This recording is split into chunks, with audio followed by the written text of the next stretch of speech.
BYU offensive coordinator Aaron Roderick was on my radio show yesterday. He talked a lot about guys like Gary Bohannon facing off against Jake Retzloff as BYU's potential starting quarterback. But also, he says there's one particular position group BYU's looking at in the transfer portal. We'll talk about that. We're also talking BYU basketball as they take on Houston. Got all the reaction ahead. You are Locked On Cougars, your daily podcast on the BYU Cougars. Part of the Locked On Podcast Network. Your team every day.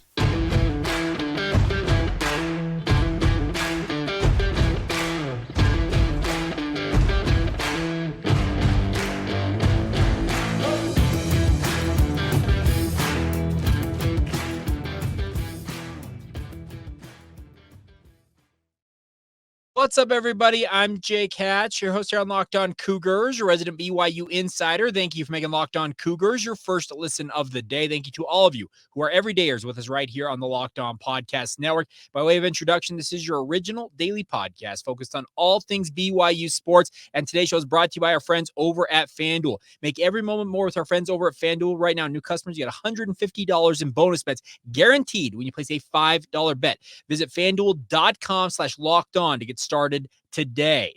All right, let's launch right in on today's show. And yesterday on the KSL Sports Zone, the radio station I work for in my day job, we had BYU offensive coordinator Aaron Roderick on the program, and a very good chat, as it always is with A-Rod. When he comes on, he is very good about giving details to his answers while also not revealing too much and just being completely an open book. And as a college coach, you do have to have some quote-unquote mystery about you, and I understand that.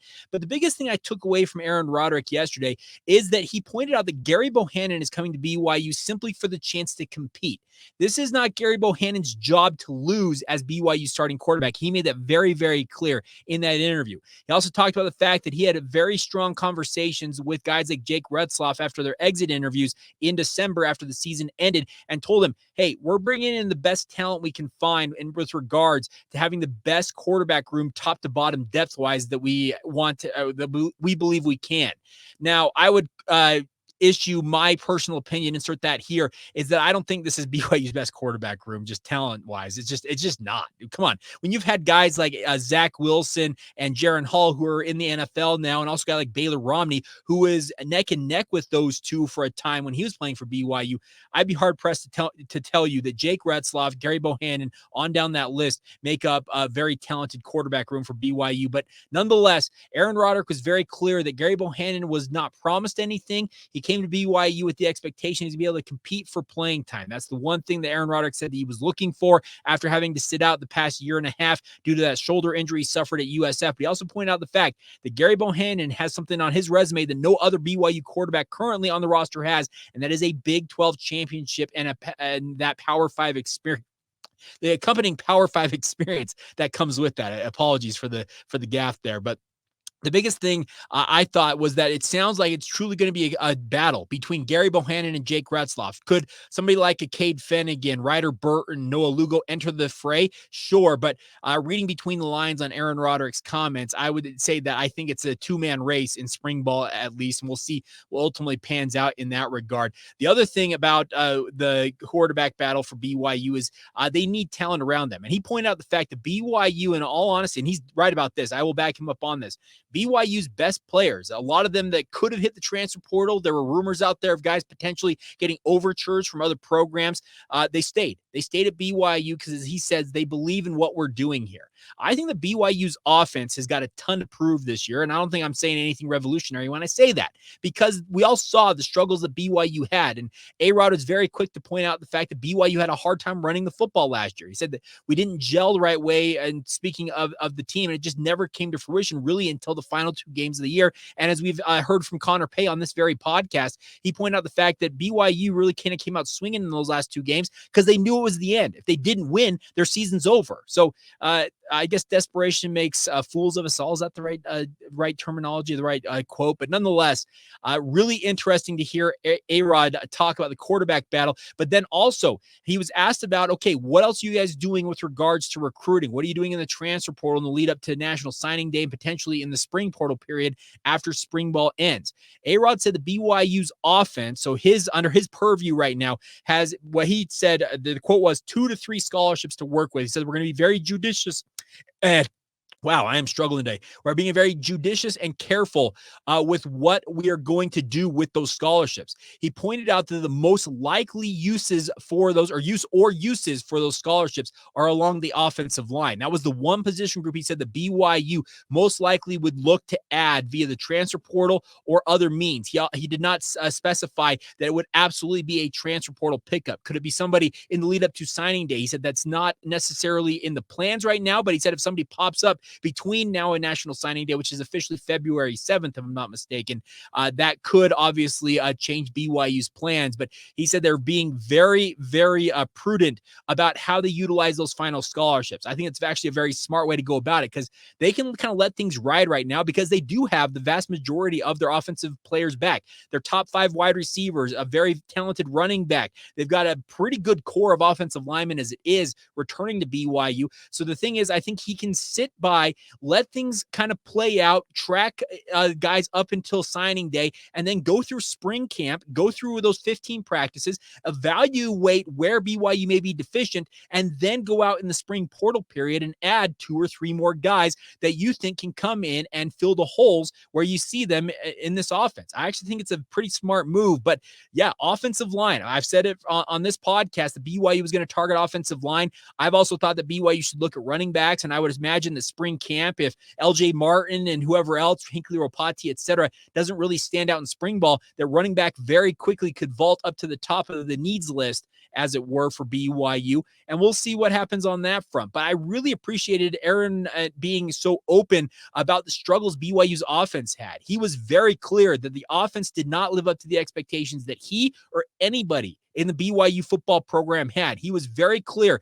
that it was a disappointment last year, and he knows that there's pressure on him. PK made a comment at the end, just go have fun out there, Aaron, and he kind of had this nervous chuckle. He's like, yeah, okay. Yeah, we always know it's life or death for these guys. And that's the one thing I can assure you of when it comes to Aaron Roderick and the rest of the BYU staff. They know the stakes. They know the pressure that they're going up against, especially along that offensive staff. Aaron Roderick and the guys on that offensive staff outside of TJ Woods and now Kelvin Gilbride coming in, they are under the gun. They know that BYU fans, administration, Kalani Sitake are all going to be watching them with that kind of that added magnification, as it were. And they are obviously going to have to respond in a positive way. They've got to put a better offense on the field. I am very concerned that BYU's quarterback room could doom them all, because I just don't see personally right now the option that is, that's the dude. That's the dude who's going to lead BYU to glory, or at least get them to being a far more competitive football program. But Aaron Roderick was effusive in talking about what he saw from both Jake Retzloff as a playmaker, and also what Gary Bohannon, what he believes Gary Bohannon can bring to the BYU football program. So we'll see. I've got my issues with it, but that was Aaron's main thoughts and main takeaways I took away from the interview. If you heard it, I'd love to hear your guys' feedback. You can drop them in the show notes below, or send them to us via social media and or email. Or if you haven't listened to the interview, I would encourage you to do so. It's 25 plus minutes. I thought of a lot of good stuff, and anything else that pops up that I can think of off that, we'll continue to break those down in future episodes. But I will link the interview in the show notes. You guys can go and listen to it on your own, or you can just search out DJ and PK wherever you get your podcast, and you can listen to it that way and get caught up on what A-Rod had to say outside of what I've already discussed. All right, coming up here in just a minute. It's a really interesting season, obviously, with BYU trying to wrap up this recruiting class, but there's a kind of an underrated element to all of this, and that is the preferred walk-on market. Now, obviously, preferred walk-ons are guys who are coming to BYU without a scholarship, but they have made up some very, very important pieces for BYU in recent seasons. I think I don't have to look at very far to point at a guy like Dax Milne, who came to BYU and is now in the NFL as a former preferred walk-on. It's a means to get talented guys into the football program, but also have the extra benefit of not having guys all around you all the time that have to have scholarships. They can be guys who are the low risk, potential high reward options. And we'll talk more about those guys coming up next, right here on Locked On Cougars.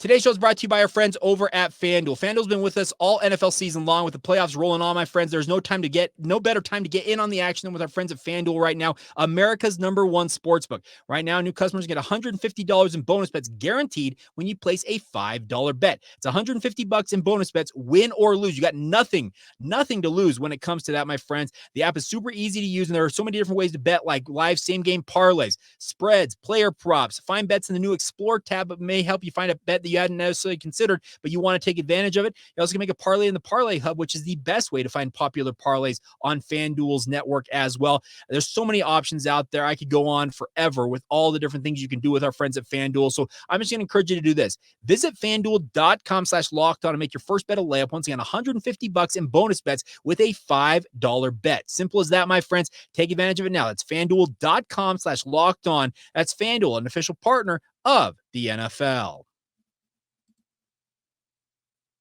Thank you once again for making Locked On Cougars your first listen of the day. Appreciate all of you for being everydayers with us here on the podcast. Want to encourage you, if you've not done so already, please sign up for our Subtext Community. It's a great way to interact with the show. I guess I'll tease ahead to tomorrow's podcast. I am scheduled to have Connor Pay back on the podcast with us, a regular guest throughout this past football season. He's going to be joining us periodically throughout the offseason. We'll talk about Coach Gilbride coming into the BYU staff, his early returns after more meetings with guys like TJ Woods, how the new strength and conditioning staff is doing. But if you want to ask questions of Connor Pay, I am reserving that right, I guess I should say, or whatever, the opportunity to ask questions of Connor on that podcast to our Subtext community. It's linked in the show notes below. You enter your phone number, you get a 14-day free trial. It's as simple as interacting with the show via text messages on your phone. It's an awesome way to support the podcast, but also have inside access to myself as well as intel on BYU. Like I said, it's a 14-day free trial, $5 a month after that, technically $4.99 a month, but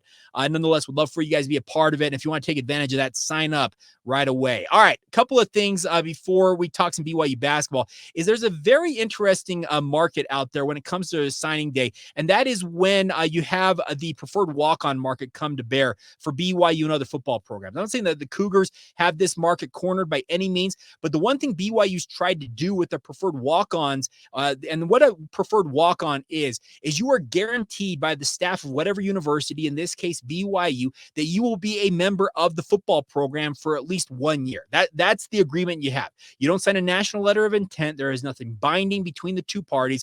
You essentially offer up your verbal commitment, and then when you show up to school, and by the way, you also have to be able to get into school of your own volition. The BYU can't really help you with regards to admissions, but as long as you get into school, BYU essentially says you are going to be on our football team, and you're able to practice with us and prove what you're capable of doing. There have been a number of preferred walk-ons in recent years that have been very, very good football players and have gone on to have some pretty incredible careers.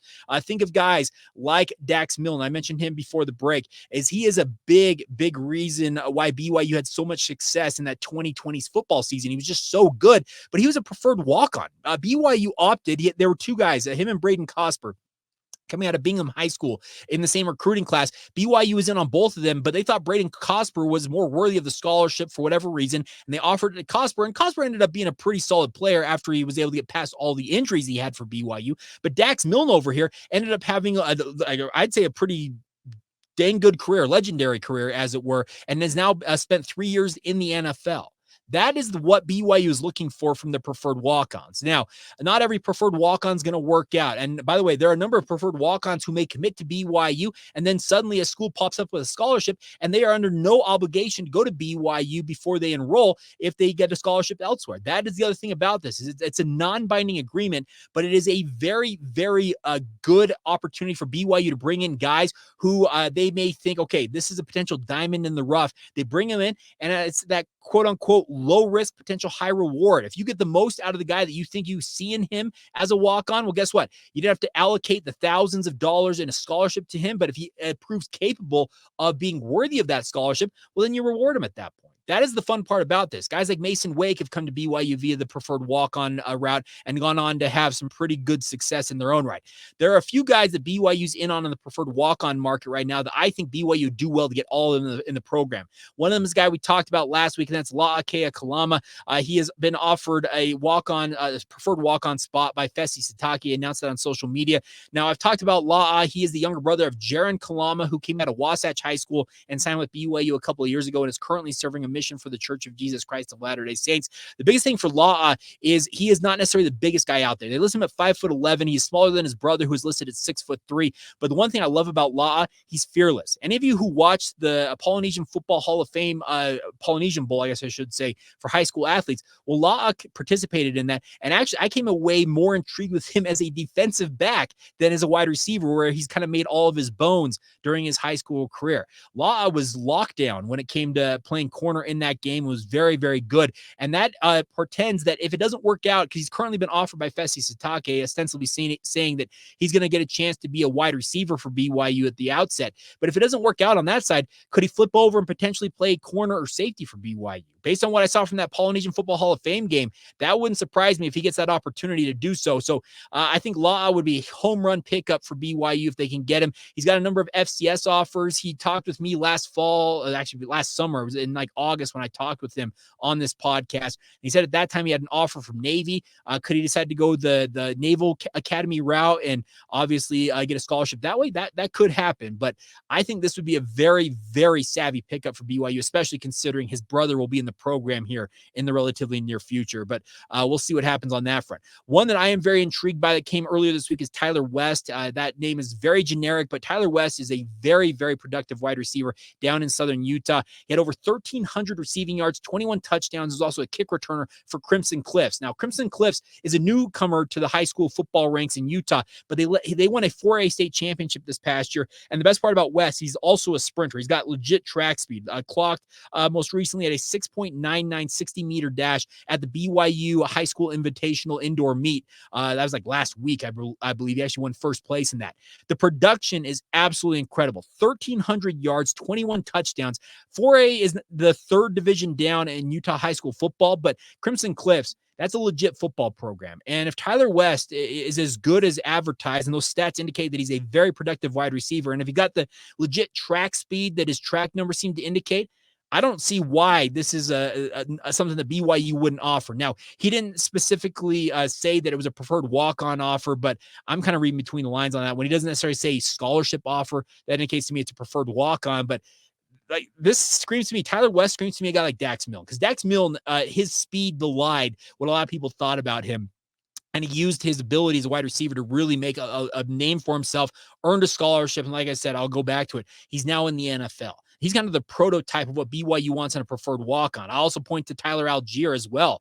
If I'm not mistaken, he was a former preferred walk-on and ends up as the single greatest season running back-wise in BYU football history. That's an awesome, awesome story. And these walk-ons, they play critical roles for BYU. They cannot be discounted. Now, a couple other offers that have come out recently, and they're ones that have popped up recently, include Carson Cox. Now, I didn't have Carson Cox on my radar, I'll admit, but I saw his tweet come across. He had been offered a preferred walk-on offer from Fesi Sitake, and I went and looked at his film, and he lists himself at 6'5", and this screams to me a guy like maybe you might recall Taron Houck. Taron Houck, if I'm not mistaken, was a walk-on for BYU. Maybe not. Maybe he's ended up being a scholarship player out from the outset. But here's the thing. Taron Houck came to BYU as just this kind of tall, lanky playmaker. And BYU wasn't sure necessarily what he's going to develop into. He ended up becoming like kind of this really solid wide tight end for BYU, inside slot receiver type, and went on to have a very productive run at BYU, all things considered. And I think a guy like Carson Cox could kind of follow in that mold. He could play tight end, it looks like, with his height, because you look at 6'5". Wow. I apologize. At 6'5", I got the burps today, so apologies, folks. I am struggling, but he moves very well for 6'5", but I don't necessarily think he has that quote unquote top end speed. Like I just talked about with Tyler West. Tyler West has got that track speed that says, okay, he's going to be a wide receiver. Carson Cox, He's got good speed. He's got good athleticism. So does he come to BYU and play tight end? Or maybe he flips over and plays defensive end at some point in his BYU career. The thing about guys like Carson who are 6'5" and are just good athletes, you can bring them to BYU and make them into anything you want. Just recently, I think we need to talk about this as well. I don't know how many people saw this. You probably saw it on social media. Faletau Satuala is now the top-rated recruit in all the state of Utah for the 2024 recruiting cycle. So BYU, therefore, has signed the top prospect in the state of Utah for the first time in quite some time. And a guy like Faletau Satuala has got the ability, I've talked about on this podcast, to play wide receiver, safety, linebacker, tight end. Depending on how his body develops at BYU, he can play a myriad of positions. Well, Carson Cox is the poor man's Faletau Satuala, it feels like. Maybe he doesn't have the versatility to play in the defensive secondary at safety, but Carson Cox has got the ability to play on either side of the football and contribute if things pan out the way it looks like. So that's why you bring in guys like a Carson Cox. And then I think that's it. That's it I got for you guys. Oh, no, one other one. Kobe Brown. Now, I don't know much about Kobe Brown, and I just saw his name pop up right before I started recording. I actually Googled preferred walk-ons, and he is a guy that's actually not from in-state. All the other guys we have mentioned on this are in-state guys from Utah that BYU is tracking. Well, Kobe Brown, as I understand it, is from Louisiana. Now, this is interesting. Could this be the next Dom Henry? And many of you are recall that Dom Henry came to BYU after being the top wide receiver stats-wise in all of Florida. Now, Dom has since transferred. He landed at FAU at Florida Atlantic, closer to his home there in Nice, Florida. So congratulations to Dom on being able to find another spot for himself. But Dom came to BYU with a whole lot of hoopla, and the hope was that he would develop. Now, it didn't translate to a lot of playing time. He was a spring All-American, as I like to call him, or a fall camp All-American, and really showed nice things in training camps, but really never got a chance to show it on the field. Kobe Brown feels like the latest with regards to this in terms of him coming potentially from Louisiana to play for BYU.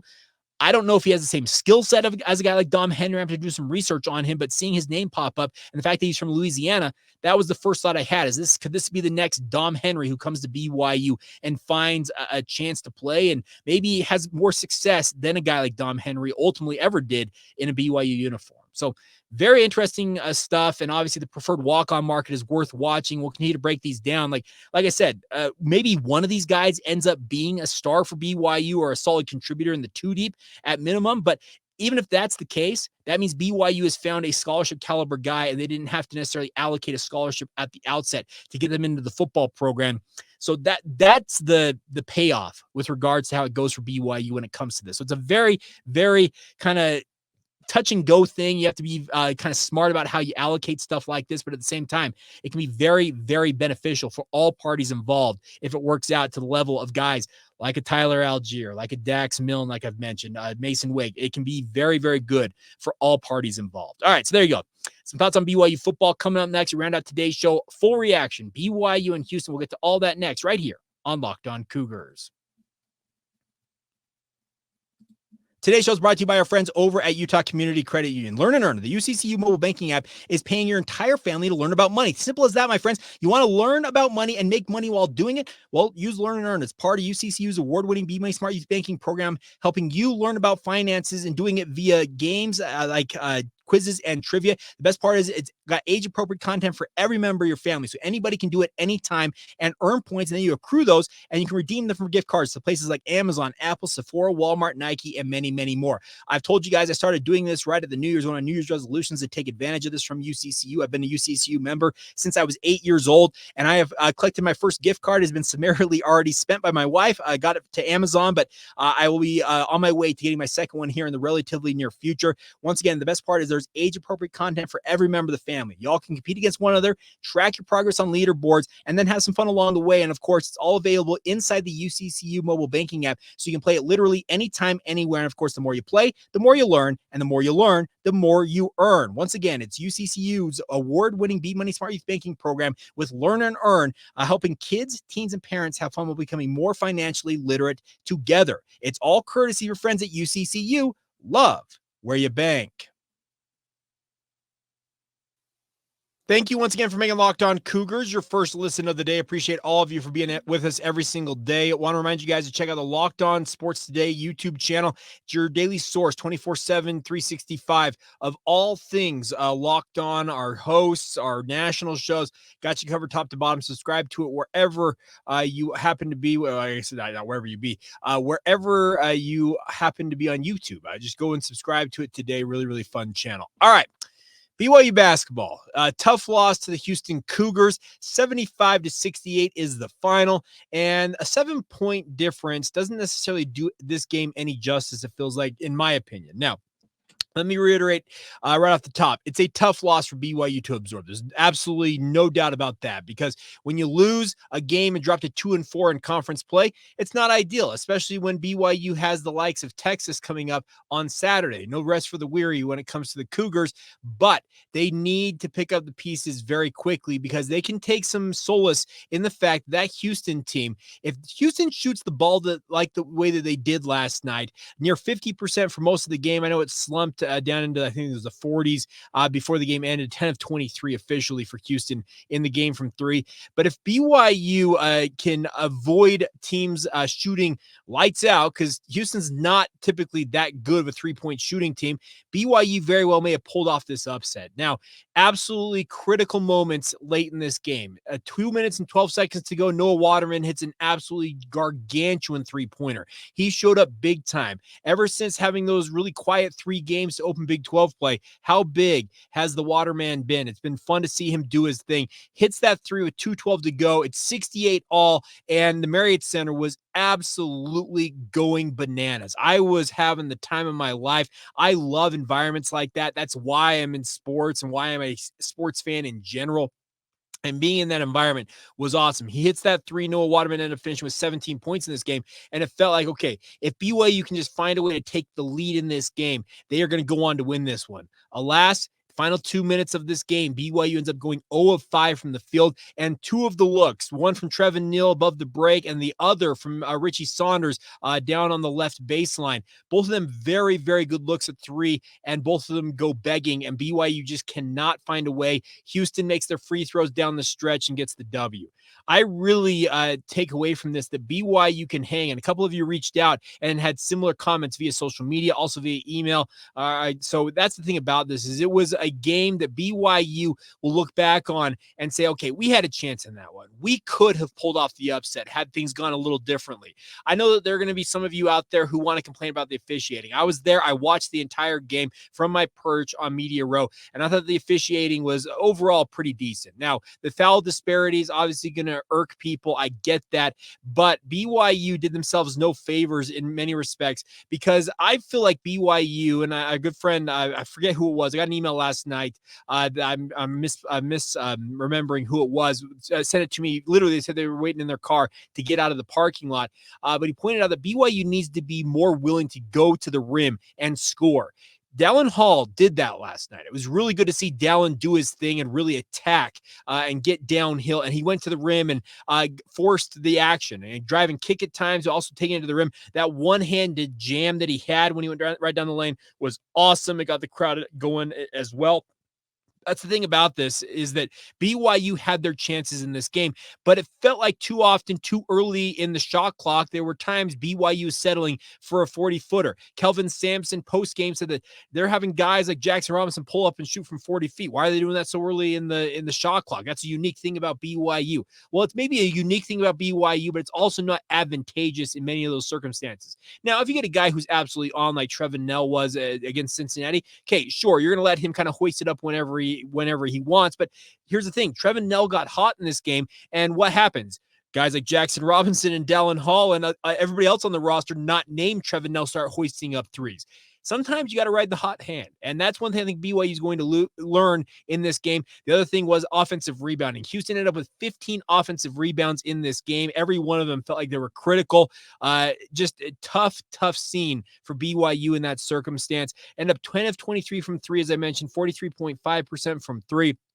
And BYU, the foul free throw disparity, I know that those are going to complain about it. But here's the thing. The way BYU plays without really going to the rim in large doses, you're not going to draw those fouls. Houston goes to the rim. They play near the rim, and they force the action. They end up with 24 free throws against 10 for BYU. BYU is one of the, I guess what I'm trying to say, they're one of the lightest free throw shooting teams in the entire country just due to the style that BYU plays. Mark Pope says that we are going to toe the line when it comes to shooting too many threes. And he said that post game, and I get why he says it, because it's really BYU's whole identity is to hoist the three and in many respects live and die by the three. Is it an ideal situation? No, it's not. But I felt like this was a game BYU had there for the taking, and had they been able to get this win, it would have really engendered a lot of confidence in this team, especially when you get the W and upset a top 5 team. But I think at the same time, you can still take confidence from this if you're BYU, because this shows you that you can hang with everybody in this conference. You've gone toe-to-toe with Texas Tech. You've now hung with number 4 ranked Houston. You've played Baylor. You've been in these games. You've had opportunities, and now you have a home game against Texas coming up on Saturday at noon Mountain Time. That'll be on ESPN2. And then you have a road trip out to West Virginia, followed by a road trip to Oklahoma. Well, those Texas and West Virginia games on paper look far more manageable right now, coming off of the back-to-back losses, as weird as it sounds, to Texas Tech and Houston, than they would have, I thought, earlier on in conference play. If BYU can transfer what they have played like, it's the first half against Texas Tech, and essentially this whole game against Houston. Remember, BYU battled back from not only 1, but 2 double-digit point deficits in this game. They got down as many as 12, maybe 13 at one point, and then also battled back from a 10-point deficit just a little while later to tie up this basketball game. It was anybody's game with 2 minutes to go. Yes, shots went begging, and yes, you got some critical rebounding errors that you just couldn't find that critical offensive rebound late in this game that would have given you that extra look at the basket. Those are things that are going to come for BYU. I am more bullish on BYU basketball right now, sitting at 2-4 in conference play, than I have been in honestly some time. After the Texas Tech loss, that was very disheartening to see BYU yak up at what was at one point, I think, a 17-point lead, 16 points at halftime.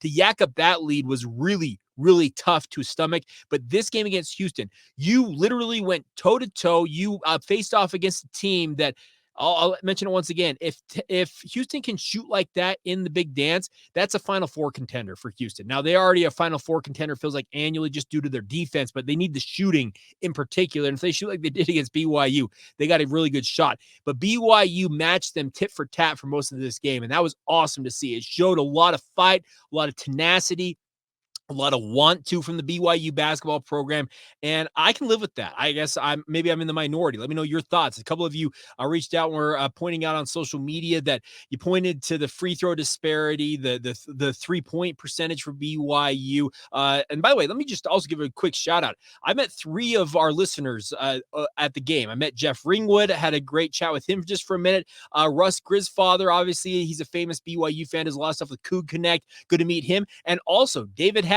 We share our last name. We've been talking back and forth on social media for years now. It was good to put a name to the face or the social media profile. And I want to thank you guys. Honestly, it's fun to meet what I try to say, Locked On Cougars or BYU fans in the wild. If you see me out there in the wild, I love talking to people. It drives my wife insane. She's much more of an introvert than I am. Anybody who wants to talk to me and says hello, I love it. It just makes my day. So if you see me out in the quote unquote wild and you want to reach out and just say a quick hello or whatever, do it. I love nothing more than meeting fans of the podcast. And it's really, really, I really do appreciate the support. And it was good to meet all 3, like I said, Jeff, Russ, and also David last night. But let me get back to the point at hand, is that I feel like this BYU basketball team learned something about themselves in this game, even though they lost this game.